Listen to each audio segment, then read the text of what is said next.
Most military equipment in Russian arsenals today is legacy Soviet hardware. Russian bombers are no exception. Although some airframes in Russian inventories are quite old, they remain potent thanks to airframe, electronics and radar upgrades, along with improvements in standoff missiles and precision-guided munitions. Here are Russia's most dangerous bombers. Tu-95 Bear. In 1950, Andrei Tupolev was tasked with designing the Soviet Union's new long-range heavy bomber, the Tu-95. It was to be able to carry a 24,200-pound payload with a range of nearly 5,000 miles and thus threaten important targets in the United States. Tupolev needed to balance speed and performance with range.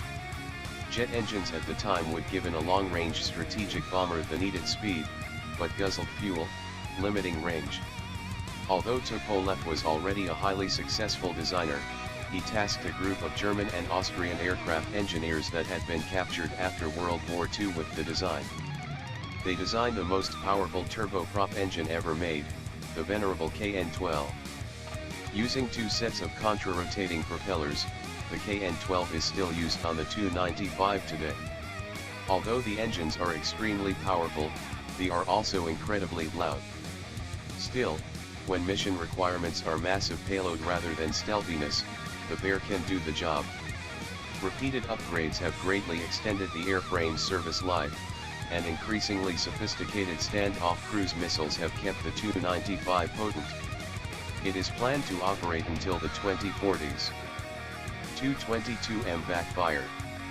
Sometimes called Backfire by NATO, the Tu-22M variant was developed to address design deficiencies inherent in the Tu-22 parent design. The Tu-22M uses a variable sweep wing design that provided a balance between favorable landing and takeoff handling, with good cruising and high-speed flight. The Tu-22M carries a respectable bomb load, and can fly at a maximum speed of Mach 1.88. Interestingly, it has a twin-barreled 23mm cannon in the tail that is remotely controlled.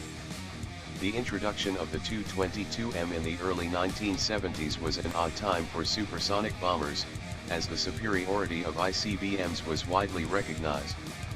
Despite the Tu-22M's technical obsolescence, continuous upgrades to radar and electronics, combined with improved air-to-surface missiles have kept the Tu-22M platform relevant. Tu-160 Blackjack. The Tu-160 is truly a beast of an aircraft with several firsts and world records to its name. Visually similar to the Tu-22M or the American Rockwell B-1 Lancer, the Tu-160 was the last strategic bomber designed by the Soviet Union. Also known as the Blackjack, it is the heaviest bomber in service in any country, and tops out at Mach 2.05. In contrast to the B-1 Lancer, the Blackjack is more of a standoff weapons platform rather than a traditional bomber, although its large weapons bays allow it to carry a payload of 88,000 pounds and allows the delivery of conventional, precision, and nuclear munitions. The Blackjack is the only Soviet bomber designed without any defensive weapons. Again, upgrades to radar and targeting, along with the restart of airframe production in 2019, is keeping the Blackjack airborne, probably for many more years to come. Tupolev PAK. Although still under development, the PAK will undoubtedly be Russia's deadliest bomber. Once fielded, the PAK will eventually replace both the Tu-160 supersonic bomber and the earlier Tu-95.